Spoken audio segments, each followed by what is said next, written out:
Tomorrow that is meant for the youth has been booked. Old leaders are preparing for next election. Shehu Sani. When I saw this, my heart bleed. My heart bleed for really the future of Nigeria. And one question came to my mind. I said, why is it that Nigerian government don't even make provision for the youth at all? It's a question that needs to be answered. Nigerian leaders, they are just only there for their selfish interests. But for the ones from the past too. Imagine Abacha, the loot winning loot. Up to tomorrow, they are still talking about Abacha loot. His children, today they are very rich and wealthy. Nigerian leaders, all they just care about is amassing wealth for themselves, their next generation to generation yet unborn, which is very, very bad. So because of this fact that they don't make plan for Nigerian youth, the youth have refused to go to school. The government have so frustrated those ones that have managed to go to school, the ones that saw themselves through school. The economy of Nigeria has frustrated them that the younger ones, the ones that are coming now, they don't want to go to school anymore. Once you ask them, they will tell you say education has scam. And that is the reason why there is high rate of crime in Nigeria. They talk about cyber crime, yahoo, ritual killing and all of that. Is as a result of the fact that the youth don't have faith in the government again. And this is really, really bad. So guys, if you are joining us for the very first time, hello, you're welcome. Thank you all for tuning in to listen. I do really appreciate. Don't forget to subscribe, like and share our videos so that YouTube can recommend this to others. Thank you very much as we go and see all the details. The former Nigerian senator and human rights activist Shehu Sani has voiced concern over the country's political landscape, highlighting the continuous dominance of long-lasting political figures and the exclusion of younger generation from leadership role. In a statement shared on his X account, formerly known as Twitter, Shehu Sani underscores the lack of political transition, noting that many of those who held political powers decades ago remain centered to governance today.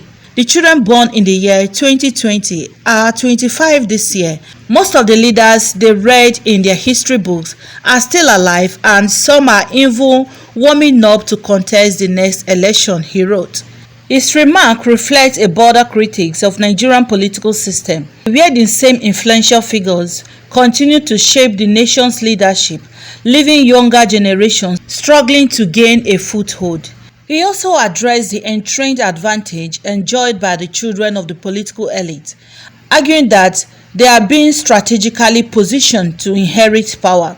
The children of the elite are also strategically positioned and empowered to inherit power, he stated.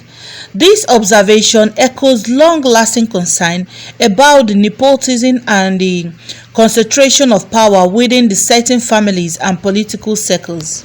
His comments have sparked widespread discussion on social media, with so many Nigerians agreeing that despite repeated calls for generational shift, the political structure remained largely unchanged.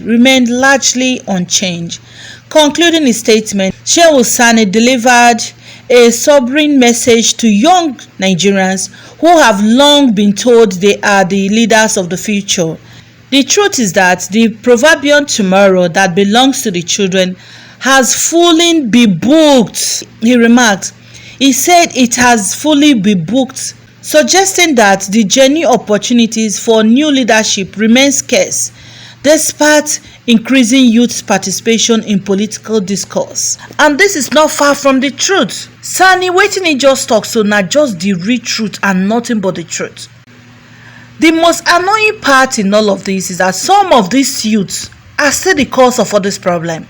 Now they have been crying that the elderly ones, the old men, are then they hold power for over the years. 2023, they had the opportunity to change this. They had the opportunity to at least make a little change from this. But the same youths, these same political figures and old men still use the same youth to turn the thing around. And that brings us to the question, does it mean that Nigerian youths, they don't think? They don't want better things for themselves? Why do they always make themselves available to be used by these same old men? They made themselves available to use as thuggery. Is that how demeaning they see themselves? All these are questions that Nigerians youth need to sit down and ask themselves.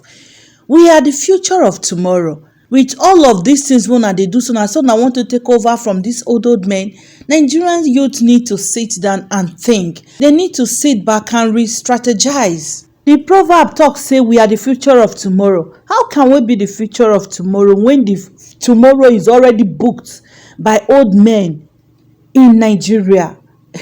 Nigerian youth, this is a wake-up call for everybody. The youth are the future of tomorrow. You cannot be future of tomorrow when your future is already booked by old men. So don't make yourself available to be used by these guys. You know one thing, these politicians make sure that there is this huge gap. They made sure that there is always big gap, as in huge gap between their children and average Nigerian child. Do you know why? Because they don't want the normal Nigerians, any other Nigerians will be saying, no, they're waiting the political elite to come challenge them tomorrow. Because they know say their own children cannot challenge them. Just imagine, see all of them, as old as all of them, they keep coming out to be voted for the next election. They will keep rotating the cycle until their children begin grow. See Adams Oshomole now. He na governor. From governor to senate. From senate now, pikin don come out, don become commissioner. Before he go accept to retire, in pikin don dey come up. Look at Obasanjo. When they talk about, look at Obasanjo. Even Tinubu, her president. He na governor for Lagos State. His wife na senator. But because he won't become president, his wife need to step down. Make him for become president. And make we dey watch am. By the time he go finish in 8 years, you go see and say either his wife or his son one go take one kind political office. See Natasha of Edo State. Her grandfather was once in power, followed by her father, and now she herself. Tell me, if not for the fact that she is from that political line, that political elite, will she have been given the opportunity? How many youth of her age get that kind of opportunity to be in House of Assembly? How many youth of her age? None. After they go talk say Natasha na youth dey there, this one na youth dey there. Those ones so they call say na youth then dey there. How they take enter? Not be because their parents are from that political class. That is what Shehu Sani is trying to say. Yes, I know that many of us, including me, all of us, they talk say yes. I will say in the relevant, all those ones when they talk so, he wouldn't have been saying it. But thank God that God made it possible. All these things are the work of God. That a lot of them, Erofayo, Amechi, they are not relevant in the government. So at the end of the day, they open the eyes of Nigerians to see some kind bitter truth.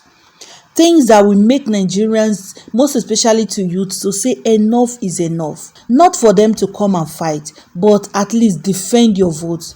No sell your votes at all. 2027 is fast approaching. Don't sell your votes. Now my country people, now don't hear her now. Shehu Sani making a call, because this is a call. They open the eyes of the youths. So please feel free to drop your thoughts on this with us in the comment section. Don't forget to like, share our videos. Thank you very much. Bye.